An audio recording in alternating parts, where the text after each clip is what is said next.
Olá, paz do Senhor. Espero que você esteja tendo um dia abençoado.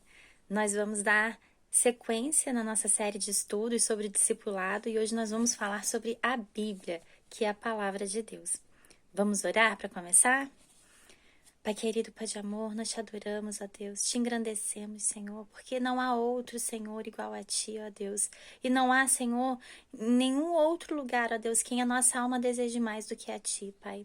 Fala aos nossos corações, esteja conosco, ó Deus, que possamos, ó Deus, nutrir, Senhor, essa amizade, Senhor, e cada dia mais nos aproximarmos mais de Ti, Senhor. A Tua palavra diz, invoca-me, Senhor, e o Senhor se responderia, se revelaria a nós. Revela-te a nós, ó Deus, é o desejo do nosso coração.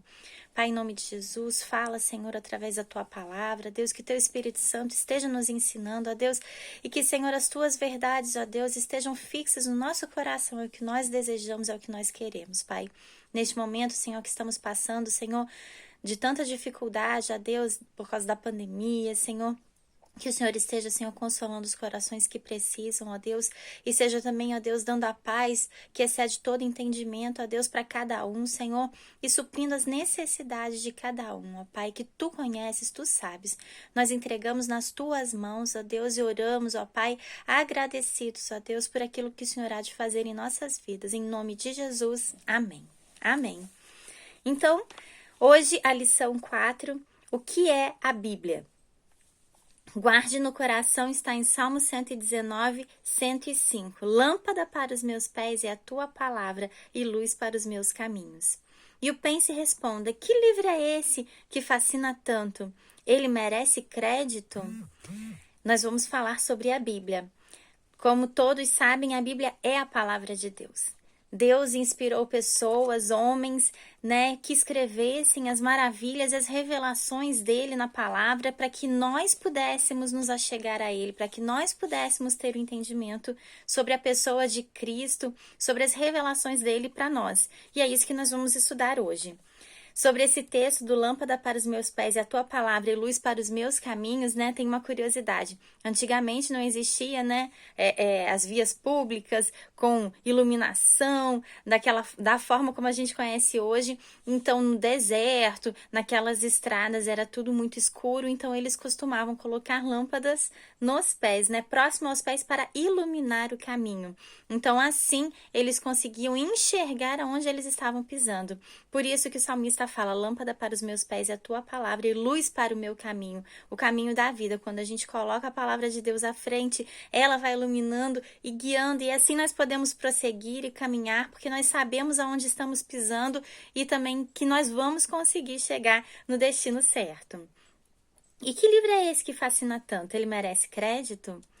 Muitas pessoas não chegam a Deus ou não querem estudar a palavra de Deus justamente porque ela diz, mas esse livro foi escrito por homens. Não, os homens são falhos, é verdade, os homens são falhos. Mas quando eles são inspirados por Deus, a palavra que é colocada na nossa frente, então a gente pode dar crédito sim, porque ela se cumpre, E nós podemos ver tantas profecias que se cumpriram, tantas outras que vão se cumprir. E o tema central da Bíblia, que é Jesus Cristo, e é o principal, ele totalmente se cumpriu, E vai se cumprir pela volta de Cristo. Nós cremos nisso. E nós já estudamos que a fé, em crer em Jesus Cristo, a fé é algo importante, é um dos procedimentos, que a gente tem que cultivar em nosso coração, porque sem fé é impossível agradar a Deus. E até mesmo para crer que Jesus Cristo existe e também que a palavra de Deus, a Bíblia é a palavra de Deus, a gente precisa colocar a nossa fé em ação. E Deus fala conosco, O Espírito Santo que ensina todas as coisas, ele testifica também aquilo que nós lemos com a palavra dele e também a nossa vivência com o próprio Deus vai testificando todas essas coisas, A gente diz que a Bíblia é o nosso livro de fé e prática. Então, a gente deve crer, ter fé e devemos praticar também. Quando a gente põe em prática, a gente vê que dá certo, É igual o remédio, que alguém fala, olha, eu tomei esse remédio, é muito bom, O remédio para sinusite é um exemplo. Eu tomei esse remédio para sinusite, é muito bom. Se você só ouvir falar do remédio e não tomar, não ter a prática de ingerir o remédio para ver se de fato ele vai ser bom, se vai trazer a cura, então ele não serve, ele não é nada para você. Mas a partir do momento que a gente pratica, a gente começa a verificar que a palavra de Deus ela é viva e ela é eficaz na nossa vida também. Então, vamos ver o que a palavra mesmo diz a respeito dela. Ela testifica de si própria, né? Em 2 Timóteo 3,16, ela diz assim: toda escritura é divinamente inspirada e proveitosa para ensinar, para repreender, para corrigir, para instruir em justiça, para que o homem de Deus seja perfeito e perfeitamente preparado para toda boa obra. O primeiro ponto que a gente já chama aqui, inspirado no original, quer dizer soprado. Então, o próprio Deus soprou para essas pessoas que ele escolheu para revelar da palavra dele, ele soprou aquilo que ele gostaria que o homem ficasse sabendo, para que fosse revelado o Filho de Deus através da palavra dele, e revelado a vontade dele, e revelado os desejos, os propósitos dele através da palavra dele. Então a gente vê que a Bíblia, ela mais ou menos 40 homens escreveram, foram inspirados por Deus. Se você lê o Velho Testamento, você vê que cada vez que um homem ele era escolhido por Deus, o Espírito Santo naquele momento, né, tomava conta da vida dele, né? A pessoa era cheia do Espírito Santo e a partir daquele momento ele fazia atos que eram da vontade de Deus. E um desses atos era escrever. Como a gente vê, Moisés, né? Ele escreveu lá o Pentateuco, né? Os 5 primeiros livros da Bíblia foram escritos por Moisés. E ele foi inspirado por Deus. Ele estava na criação do mundo? Não, não estava na criação do mundo, mas Deus revelou e falou como foi feito todas as coisas. E depois a gente vê que se testifica quando lá em João ele fala que Jesus era o Verbo, né? E o Verbo que se fez carne para se revelar no meio de nós. Então, essas pessoas inspiradas por Deus, né? E naquela época os livros eram todos separados, né? Eram papígrafos, né? Todos divididinhos. Então, não tinha essa coletânea como a gente tem hoje, num livro só, né? Todos os livrinhos da Bíblia num livro só, que é a Bíblia que a gente carrega. Não, era diferente, né? E não eram todos que tinham acesso também. A gente vê nas histórias do Antigo Testamento, né? Quando reencontrava um livro da Bíblia, a palavra de Deus, ele reunia o povo e era feita a leitura para que todo o povo ouvisse. E naquela época era tradição oral. O que é a tradição oral? Os pais que viveram episódios em que viram a manifestação de Deus ou que sabiam algo da palavra, eles passavam para os filhos para não deixar morrer. E Deus deixa isso como lei também, né? Olha, você vai escrever nos umbrais da porta, você vai ler na entrada, na saída, vai decorar, não vai esquecer, porque naquela época não tinha o que a gente tem, né? A Bíblia compilada, assim, todos os livros, né? Então, hoje é mais fácil, mas naquela época não era. E ainda assim, eles conheciam a Deus, eles sabiam das profecias, estavam esperando o Messias, né? E eles identificavam os sinais e outros tantos textos que você verificar na Bíblia, você vai ver que dava certo a tradição oral, por isso que a Bíblia fala, ensina o menino o caminho que deve andar, né? Então, passa para ele, fala de Cristo, fala de Cristo, fala de Cristo. E também outra parte interessante é quando o povo, Deus instituía as festas, né? Então, a festa da Páscoa era para quê? Era para que todo ano o povo se lembrasse que naquela data, naquele período, então Deus libertou o povo da escravidão. E cada vez que os filhos, as gerações mais novas participavam das festas, aquela mensagem era passada. Então, todos conheciam a história, eles sabiam por que festejavam. Não era uma festa que se perdeu, né, nos festejos. Não, tudo tinha um significado e permanece tendo até hoje, né? Cada festa que foi instituída por Deus na Bíblia tinha um propósito de passar de geração em geração e festejar, glorificar a Deus, mas de passar em geração as maravilhas que Deus fez. Então a gente tem a Bíblia como a palavra de Deus, inspirada por Deus, e homens escreveram, mas escreveram da parte do Senhor, não escreveram por si mesmo, escreveram da parte do Senhor, né? Também tem um outro texto para a gente dar uma olhadinha que está lá em 2 Pedro 1, 21, que diz assim: porque a profecia nunca foi produzida por vontade dos homens, mas os homens, da parte de Deus, falaram movidos pelo Espírito Santo. Então, a gente vê aqui, né, confirma o Espírito Santo trazendo a palavra de Deus. Profecia é a palavra de Deus, né? Quando alguém profetiza, alguém está falando da parte do Senhor. E a palavra de Deus, então, foi dada pelo Espírito Santo. O que nós podemos ver a respeito da Bíblia? A Bíblia tem um propósito, e o propósito principal da Bíblia é nos fazer sábios para a salvação. Quando o homem se afastou de Deus no jardim do Éden, né? Ele não teve mais acesso a Deus, não teve mais o livre acesso como ele tinha antes. Então Deus, ele planejou, né, que para que nós pudéssemos chegar à plena revelação de Deus, do Espírito Santo e de Jesus Cristo, então ele traz a Bíblia para que nos trazer essa sabedoria para a revelação.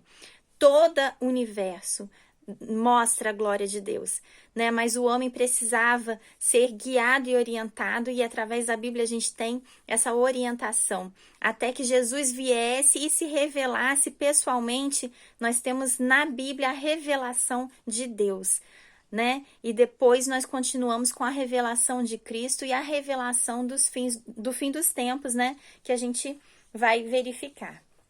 Então vamos ver em 2 Timóteo.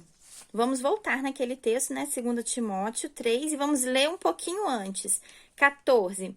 Tu, porém, né? Aqui é Paulo falando para Timóteo. Tu, porém, permanece naquilo que aprendeste e de que foste inteirado, sabendo de quem o tens aprendido, e que desde a infância sabes as sagradas letras, que podem fazer-te sábio para a salvação pela fé que há em Cristo Jesus. Então, o primeiro propósito é esse, nos fazer sábios para a salvação em Cristo Jesus, né? Mas não é só isso, a Bíblia também, ela tem o propósito de fazer o evangelho ser conhecido. O evangelho significa boas novas, então que as boas novas sejam conhecidas por todos.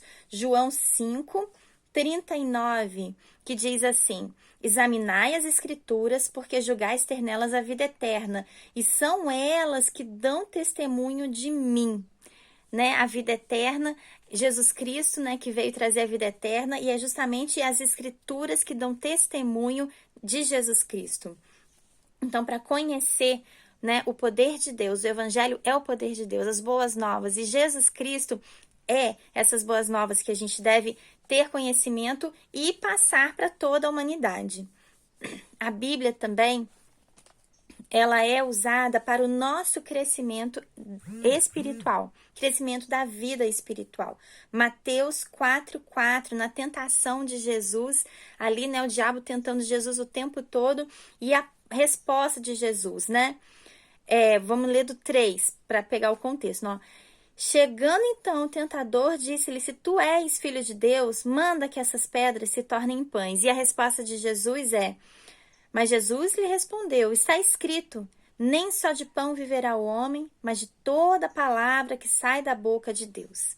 Então, nós não vivemos só do pão que alimenta o corpo, mas da palavra de Deus, da Bíblia, que alimenta o espírito. E esse alimento, que a gente chama de nutrição, né? Ele tem tudo que a gente precisa para crescer. Assim como a comida, a gente tem que dar, né, para os nossos filhos no momento importante, e também na nossa vida a gente nutre o corpo para ficar saudável, forte, para as crianças terem um crescimento, para chegar à vida adulta, né, desenvolver da forma que deve ser.